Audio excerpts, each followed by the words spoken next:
So these are the five variables that I like to go through when I'm trying to determine the validity of a project or protocol. So first thing is finance, is really looking at what we call the tokenomics, the token breakdown of the ecosystem. So what is the scarcity breakdown of the specific token, coin, blockchain? And there, I use token coin. So token, if I use the word token, and this is what the industry does, token is a layer 2 project, a layer 2 protocol.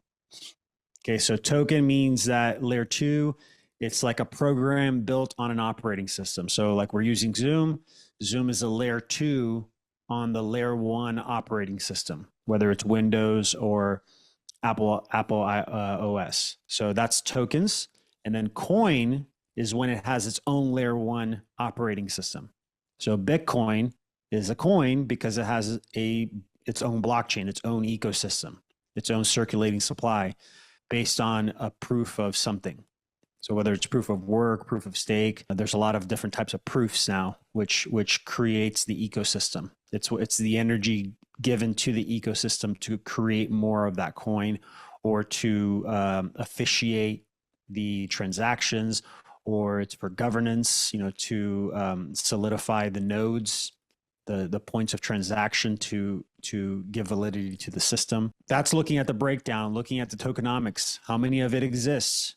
Is it all minted all at once, or is there inflation mechanism? How is the inflation mechanism driven? Is it driven by proof of work, where you provide electricity, or you provide processing power? Or is it, I just need to buy a certain amount of these tokens and then lock it into the protocol, which is proof of stake. And then that proves, how much, or that approves the minting of new coins. There's a lot of different ways to do it. And so breaking that down for the project will give you a lot of information on circulating supply, looking at, it's what I mentioned in the beginning, that can determine, when there's an ICO, if you can look at the breakdown of the tokens or the coin, you can see how many of it are going to be readily available for buying and selling in the markets. And then, like I said, taking the contract address from the source and going to the blockchain explorer of that project, whatever layer 1 it's built on, and checking to see all the wallets, how many are in each wallet, taking that information, going to CLO, seeing what that specific wallet's doing, like just taking in that information so that you can better strategize. Is there a vesting period? That will determine, like we just talked about. Jeff has a 6-month vesting period. So the early adopters, those that got in the pre-sale, in the pre-ICO, their tokens are locked. Sometime with that, usually they have like the founder tokens or the marketing tokens. They're all locked for a certain period, and then they put whatever retail buys into the market, and then allow the retail to determine what they want to do. And then it gets distributed. And they do that mostly because of exactly what Jeff was mentioning. It's like, we've been in it for 3 to 4 years. We want to just get out. Yeah, that's usually what happens with a lot of these projects. And so that's why they create the vesting period, because they don't want, the early adopters that got maybe a lot more tokens for their money to go in and just sell. And then it just drives the market down. Circulating versus all-time supply. So yeah, just breaking down the finance, looking at the tokenomics of the project, which again, it should be all readily available. It should be all there. If you can't see the breakdown of the tokens, if you can't find it, I would, be aware of it. Be weary. Just be aware that that's very important when you're speculating. Legal. What is the label of the crypto? Meaning, how is it classified? Is it security? Is it a property? Is it utility, commodity? Looking at the local regulations of where it was built. So if it was a project that was built in the US, they might get a lot of scrutiny from the government, from the US government, especially nowadays. If it was built out of Malta or Singapore or, these other countries that are more neutral politically, then there might be more long-term validity to it. It can actually probably stand against all the scrutiny that's happening now. So just looking at the legal stuff, looking at specifically the classification. If the token exists just to represent the project and there's nothing you can do with it and it just gets distributed, it's most likely a security. And so then in that it'll be branded as that, and then you get that scrutiny. But as long as you have some form of utility, some form of unless it's a commodity, Bitcoin is a commodity mostly because it's not representing any product or service, right? It's just a storage of value. It's been determined now to be just a commodity. So take that into account when you're trying to determine this. Utility is a token. Our GEMS project is a utility token. Why?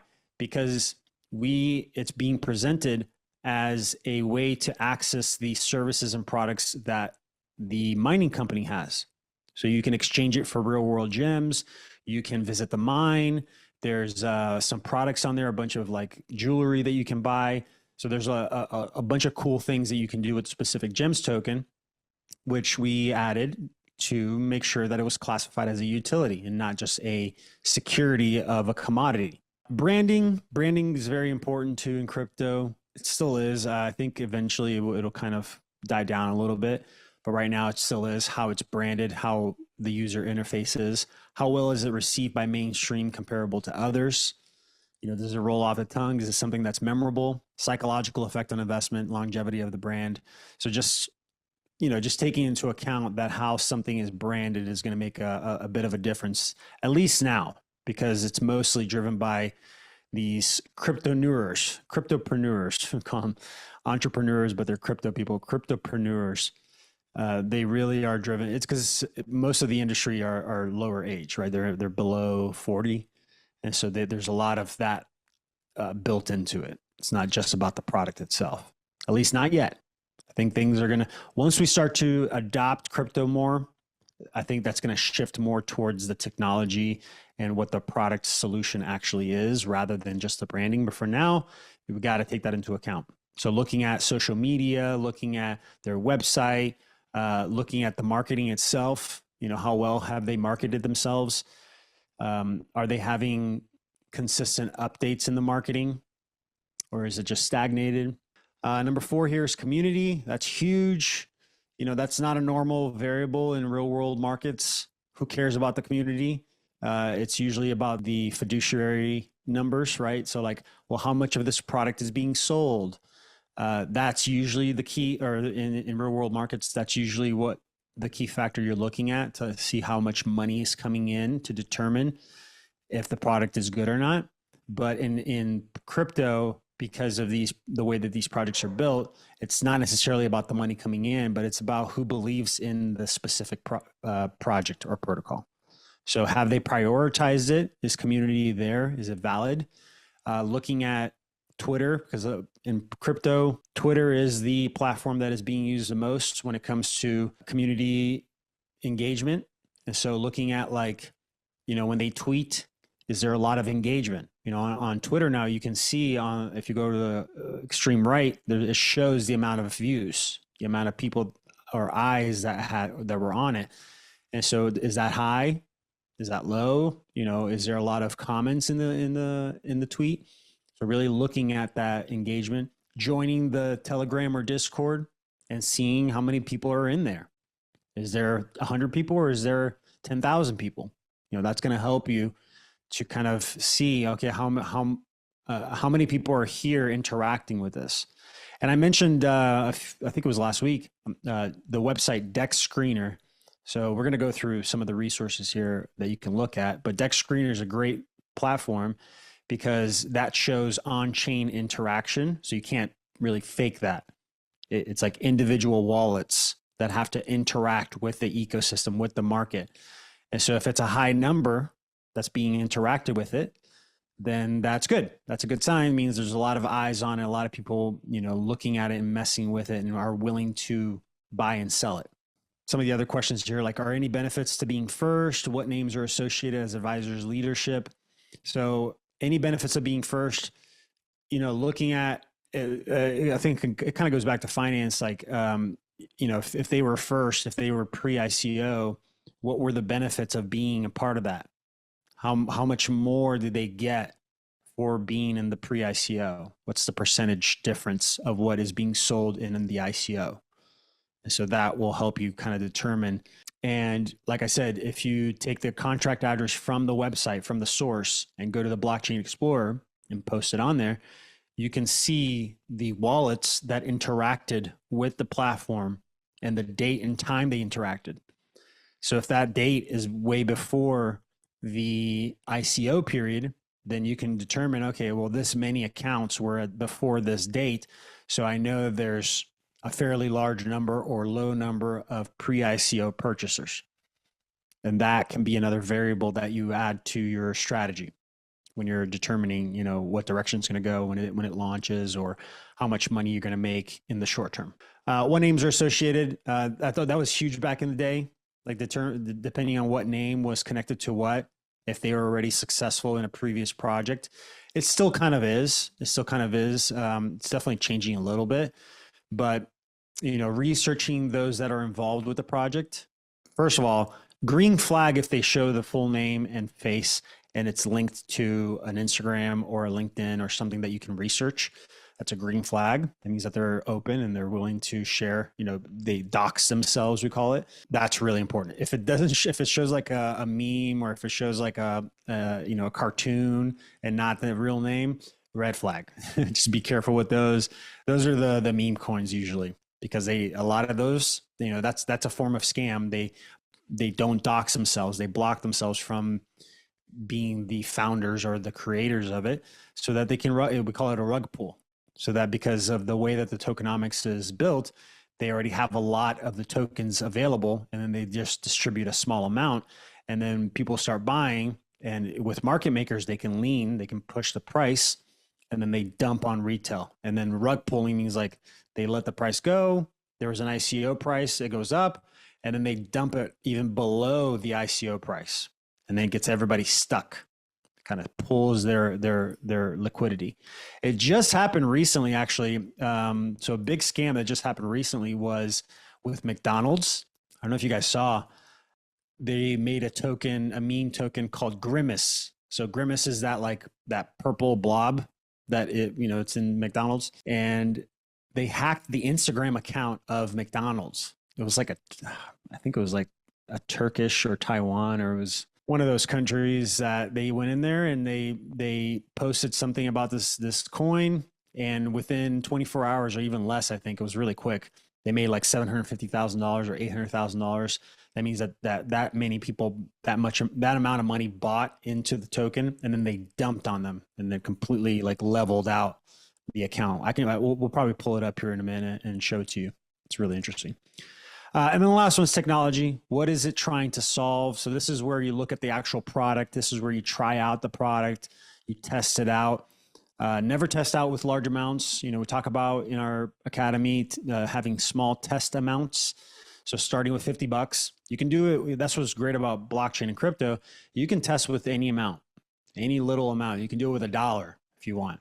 So putting it in there, testing it out, transferring around, seeing how it interacts. Seeing what is it trying to solve. You can pull a lot of this data from coinmarketcap.com. So is there a working product? Is scalability an issue? So looking at, can this withstand a large number of people coming in and using it? What's the market cap of the industry it is trying to disrupt? That's a good one.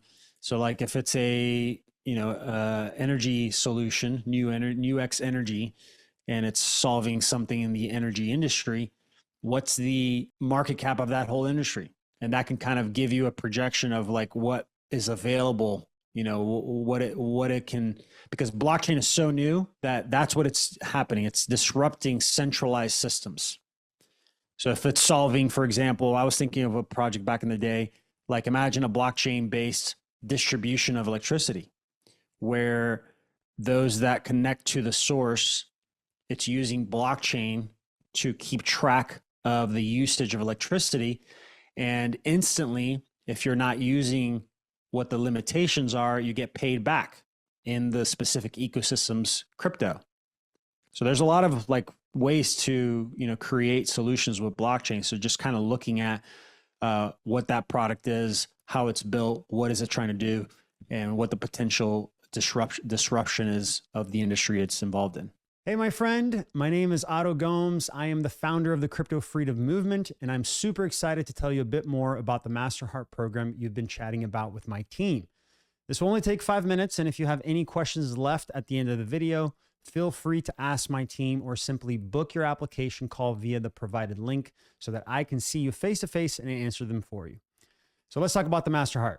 This is a 3-in-1 experience for those who want to build generational wealth with crypto and want to do that as quickly as possible, as well as surrounding yourself with people who are not only working on the same thing, but are actively looking out for each other.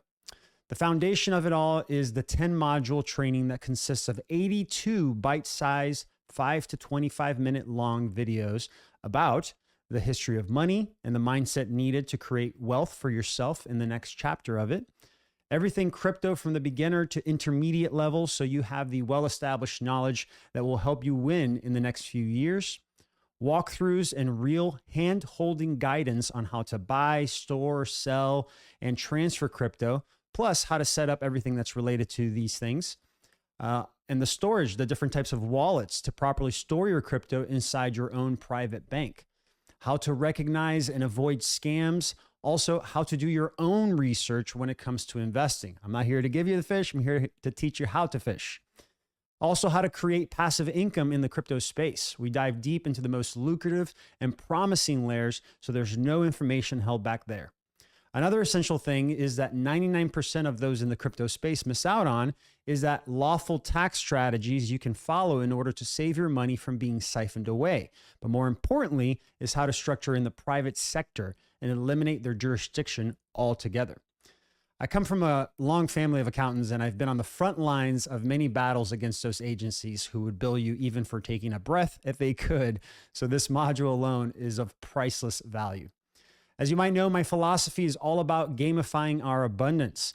So I made sure to create a fun, gamified, and most importantly, highly effective automated accountability system around all the modules. So while you learn, you also put enough focus on the integration practices themselves.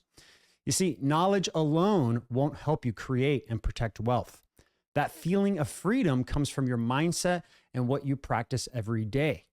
So this is why you will get daily accountability prompts and integration exercises tailored to the stage you're at in the program to make sure that you really achieve your goal, become a more grounded and wealthy version of yourself, and make sure that you never fall back into any past mistakes. So if that sounds good, wait until you hear what else is included. So also included is tri-weekly 30-minute one-to-one sessions with me so I can help you out with any challenges or blocks you might have experiencing on the way. 8 weekly 1-hour-long student group calls with me to do the same in a group setting while we also learn from each other as a real community should. 8 weekly community calls that are 2 hours with the Crypto Freedom community members in general, as well as me. And 4 weekly Learn to Trade group sessions with Jeff Manson, our in-house trader, to learn charting and technical analysis from Holistic Approach. He's really the most clever person I know when it comes to this, and these calls alone are worth thousands of dollars, as you will be able to use all of that you learn for the rest of your life. These lives are all recorded, so if you can't make them, you can always watch the replays to stay up to date, so no worries. You'll also get access to our private Telegram group for ongoing support and timely updates throughout the week, and for ongoing education once your 10-week MasterHeart is complete. The only thing is that there are limited seats available, so that's why I select every student personally on these application calls. So if on the call we both agree that that's a good fit, we can jump right in from the following Monday, and if not, no hard feelings, no pressure. So book your call using the link provided. And just to give you a heads up, all that is included in the program is worth around $10,000 in value, but I'm enrolling everyone for $5,000 for a limited time. Monthly installments are available, of course, but I don't recommend applying if you're not ready to invest in yourself and follow through on what you learn inside the program, because taking action is really all that matters. I've guided hundreds of students on this journey in the last 2 years, and success only comes to those who make the decision for themselves and then follow through with it without any excuses. With that said, If you feel that it might be a good fit and you're ready to invest, you can also choose the even more exclusive Pro package for $7,500, which includes everything I mentioned before, plus an upgrade on access to me. So instead of 3 tri-weekly 30-minute sessions, you'll actually get 5 bi-weekly 60-minute individual coaching sessions with me and 24/7 access to individual Voxer coaching, plus my VIP Voxer group. So that's like a walkie-talkie and you get access to me immediately. So if your goal is to build generational wealth with crypto and you're ready to learn everything you need to do that and also take action when it comes to transforming your life, you are in the right place. So book your free 30-minute application call via the link below and let's have a chat. Can't wait to see you soon. And always remember, gamify your abundance.